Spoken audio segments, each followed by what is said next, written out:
नमस्कार साथियों, स्वागत है आपका अपना YouTube channel chemistry point Purnia में। मैं प्रदीप सर। आज हम आप लोगों को क्लास 10th की पीरियोडिक टेबल जो आवर्त सारणी आप पढ़े हैं उनसे रिलेटेड आपके एग्जाम में कौन सा क्वेश्चन ऑब्जेक्टिव के रूप में आया है, कितना भारी है, कितना आसान है, आइए हम सारे ऑब्जेक्टिव क्वेश्चन को आज हम लोग क्लियर करेंगे। और इस वीडियो चूँकि बहुत लंबा नहीं होगा, बहुत छोटा होगा, शुरू से अंत तक देखना भाइयों। शुरू से अंत तक इस वीडियो को देखिए, आप पीरियोडिक टेबल के जो भी क्वेश्चन ऑब्जेक्टिव आया है उसको क्लियर हो जाएगा। चलिए शुरुआत करते हैं। सबसे पहले कि ये क्लास 10th का क्वेश्चन बैंक है दोस्तों, याद रहे इस बात को।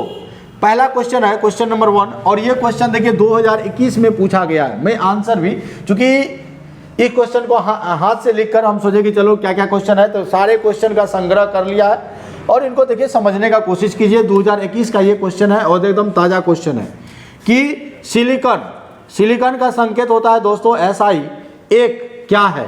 धातु है, अधातु है, उपधातु है, मिश्र धातु है। ये जो सिलिकॉन है, सिलिकॉन आपका उपधातु है। इंग्लिश मीडियम वाले के लिए मेटल वाइड्स है, याद रखना ये मेटल वाइड्स है, यानी उपधातु है। सिलिकॉन पूछेगा तो क्या है, तो बोलिएगा ये मेटल वाइड्स है। दूसरा नंबर का क्वेश्चन है दोस्तों आपके सामने। दूसरा नंबर का क्वेश्चन है कि आधुनिक आवर्त सारणी यानी मॉडर्न पीरियोडिक टेबल, आधुनिक आवर्त सारणी में क्षैतिज कतारों की संख्या होती है। ये 2017 में भी पूछा है, 2020 में भी पूछा है। जो आपका आवर्त सारणी है, जो आप पीरियोडिक टेबल पढ़े हो दोस्तों, तो इस तरह का लाइन और इस तरह का लाइन तो हमने आपको बताया था। ये जो लाइन है इसको हम लोग बोलते हैं उदग्र रेखा। क्या बोलते हैं? उदग्र रेखा। और इसको बोलते हैं दोस्तों क्षैतिज रेखा। तो क्षैतिज रेखा को हम बोले थे आवर्त कहते हैं। क्षैतिज रेखा को क्या बोलते हैं? आवर्त कहते हैं। और ये जो आपका उदग्र रेखा है दोस्तों, ये उदग्र रेखा को हम लोग वर्ग कहते हैं। और आधुनिक आवर्त सारणी में वर्ग 18 है और आवर्त कितना है? 7 है। तो बताओ, यहाँ क्वेश्चन पूछा क्षैतिज कतारों की संख्या क्या है, तो क्षैतिज कतार हो जाएगा 7, क्योंकि क्षैतिज कतार को ही आवर्त कहते हैं। तो इसका सही आंसर क्या हो जाएगा? 7 हो जाएगा, 7 हो जाएगा। अगला क्वेश्चन देखिएगा आपके स्क्रीन पर। ये आपका अगला क्वेश्चन है कि आवर्त सारणी के प्रथम वर्ग के, आवर्त सारणी यानी पीरियोडिक टेबल के प्रथम वर्ग के सदस्य हैं। ये 2011 में क्वेश्चन पूछा गया है और 2016 में है, 2020 में है। तो आवर्त सारणी का पहला वर्ग को हम लोग क्षारीय धातु कहते हैं, यानी अल्कली मेटल कहते हैं। अगर दूसरा पूछता तो क्षारीय मृदा धातु कहते। तीसरा, पहला दूसरा S ब्लॉक है क्षारीय धातु, दूसरा क्षारीय मृदा धातु। तो इसका सही आंसर हो जाएगा क्षारीय धातु बोलते हैं, याद रखना। ये 3 ऑब्जेक्टिव क्लियर हो गए। अब आगे अगले ऑब्जेक्टिव की ओर हम लोग बढ़ते हैं। एकदम ध्यान से समझना, पूरा एकदम कैलकुलेशन हम लोग करेंगे। अब 4 नंबर का क्वेश्चन देखिएगा। 4 नंबर का क्वेश्चन आपके स्क्रीन पर है कि किसी कोष माने जो सेल होता है में इलेक्ट्रॉन की संख्या, इलेक्ट्रॉन की अधिकतम संख्या निकालने का जो फॉर्मूला होता है वो होता है 2n²। ये 2019 में पूछा गया है कि किसी भी कोष में अधिकतम इलेक्ट्रॉन निकालने का फॉर्मूला क्या होता है दोस्तों? 2n²। तो यहाँ सही आंसर हो जाएगा 2n²। जो लोग 2n² याद रखें बिल्कुल सही है। अगला प्रश्न की ओर हम लोग बढ़ते हैं। अगला क्वेश्चन क्या कहता है? आधुनिक, ध्यान से देखना, आधुनिक आवर्त नियम के अनुसार तत्वों का गुणधर्म किस पर निर्भर? आधुनिक आवर्त सारणी ये परमाणु संख्या के आधार पर है, परमाणु संख्या के आधार पर है। तो परमाणु संख्या का आवर्त फलन होता है, जिसको मोसले साहब ने बताया था। किसने बताया था? तो मोसले नाम का वैज्ञानिक बताया था, याद रखना इस बात को।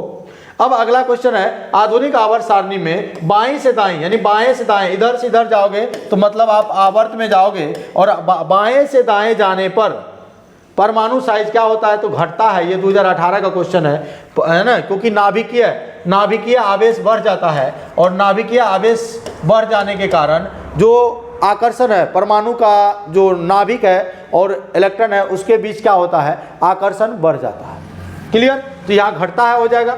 अब अगले क्वेश्चन की ओर बढ़ते हैं। अगले क्वेश्चन की ओर बढ़ते हैं। देखना बहुत आसान क्वेश्चन है कि अगला क्वेश्चन है आवर्त सारणी में कितने ऊर्ध्वाधर स्तंभ हैं 2018 में? ए भैया, इसको क्षैतिज बोला जाता है, इसको ऊर्ध्वाधर यानी उदग्र बोला जाता है। कितने हैं? 18 है। अरे ऊर्ध्वाधर यानी उदग्र रेखा, और उदग्र रेखा बोला जा रहा है दोस्तों, तो उदग्र रेखा वर्ग 18 को, वर्ग 18 है हम लोग का, यानी 18 आंसर हो जाएगा। बताओ भाई, एकदम क्लियर हुआ? देखो कितना आसान आसान क्वेश्चन पूछा है। अब ले चले आगे, आगे देखिएगा, अगला क्वेश्चन है, अगला क्वेश्चन है भाई, देखना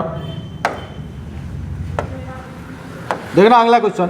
1 पिकोमीटर बराबर होगा, 1 पिकोमीटर 2017 का पूछा गया क्वेश्चन है। 1 पिकोमीटर बराबर 10⁻⁻12 मीटर होता है। आप इनको सही आंसर ए हो जाएगा। अगला क्वेश्चन है अगला क्वेश्चन है, आवर्त सारणी के उदग्र स्तंभों को क्या कहते हैं? वर्ग, अभी मैंने जस्ट बोला है। आवर्त सारणी के उदग्र यानी जो वर्टिकल लाइन है उसको क्या कहते हैं? वर्ग कहते हैं। और ये 2016 का क्वेश्चन है। आवर्त सारणी के शून्य समूह का तत्व है, तो शून्य समूह उसको कहते हैं वर्ग 18 को, वर्ग 18 को शून्य समूह कहते हैं। इसमें अक्रिय गैस है दोस्तों। कौन गैस है? तो अक्रिय गैस है, और अक्रिय गैस हीलियम है, नियॉन है, आर्गन है, क्रिप्टॉन है, जेनॉन है, रेडॉन है। तो यहाँ पर आपका हाइड्रोजन तो होगा नहीं, हीलियम है, तो हीलियम सही आंसर होगा।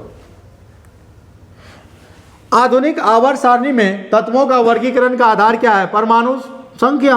तो परमाणु संख्या, क्योंकि आधुनिक आवर्त सारणी बोला है जो मोस्ले दिया है, आधुनिक आवर्त सारणी बोला जो मोस्ले दिया, और मोस्ले का सजाने का आधार क्या है? तो परमाणु संख्या, यानी एटॉमिक नंबर पर इन्होंने सजाया है। तो 11 क्वेश्चन हम लोग का यहाँ क्लियर हो गया।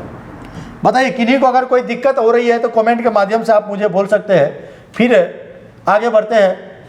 आधुनिक आवर्त सारणी में 12 नंबर का क्वेश्चन है, 15 क्वेश्चन आज करवाना है।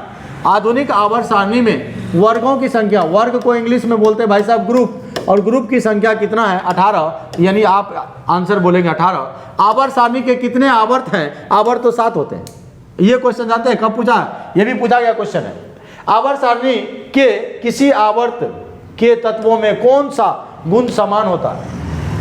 जब आवर्त सारणी पीरियोडिक टेबल में जाओगे दोस्तों, तो आवर्त में जाओगे यानी पीरियड में जाओगे, तो पीरियड में जाने का मतलब, जैसे मान लो बोरॉन जाओगे, कार्बन जाओगे, नाइट्रोजन जाओगे, ऑक्सीजन जाओगे, फ्लोरीन जाओगे, तो सबका इलेक्ट्रॉनिक विन्यास जब निकालिएगा, इसका संयोजी, इसका क्या होगा? परमाणु संख्या 5, इसका 6, इसका 7, इसका 8, इसका 9, तो यहाँ होगा 1s2, 2s2, 2 2 4, 2p1, इसमें हो जाएगा 2p2, इसमें हो जाएगा 2p3 इलेक्ट्रॉनिक विन्यास, 2p4, 2p5। तो सब में ये 2 समान रहता है ना, तो हम यहाँ पर ऑप्शन में क्या देखेंगे कि परमाणु भार नहीं, गलत हो जाएगा, परमाणु आयतन गलत हो जाएगा, संयोजकता इलेक्ट्रॉन नहीं हो जाएगा, कक्षकों की संख्या, ये जो है नंबर ऑफ ऑर्बिट है, कक्षकों की संख्या समान होता है, तो इसका सही आंसर हो जाएगा डी।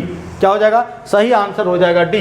अब देखिएगा लास्ट क्वेश्चन की ओर हम लोग बढ़ते हैं, और क्लास होगा इसका, लेकिन अभी हम आपको एकदम ट्रायल मारे हैं कि अगर आप लोगों को पसंद आएगा तो आप लोग के लिए क्लास लिया जाएगा, क्लास 10th के लिए एकदम पूरा केमिस्ट्री का हीरो बना देंगे। तो बस आप लोग सपोर्ट करिए, चैनल को सब्सक्राइब कर लीजिए, नोटिफिकेशन ऑन कर लीजिए, और कभी भी आपको है ना दिल ना लगे तो प्रदीप सर की क्लास आ जाना, है ना। कहता निम्न संकेतों द्वारा व्यक्त तत्वों में कौन सा धातु है? तो देखो भैया, ये जो परमाणु संख्या 9 है वो फ्लोरीन है, फ्लोरीन क्या है? अधातु है। यहाँ कार्बन है, परमाणु संख्या 6 है, तो ये भैया अधातु है। यहाँ डी परमाणु संख्या 8 है, ऑक्सीजन का होगा अधातु है। और परमाणु संख्या 12 मैग्नीशियम का होता है, धातु उसको कहते हैं जिसके नाम के अंत में अम्ल लगा रहे।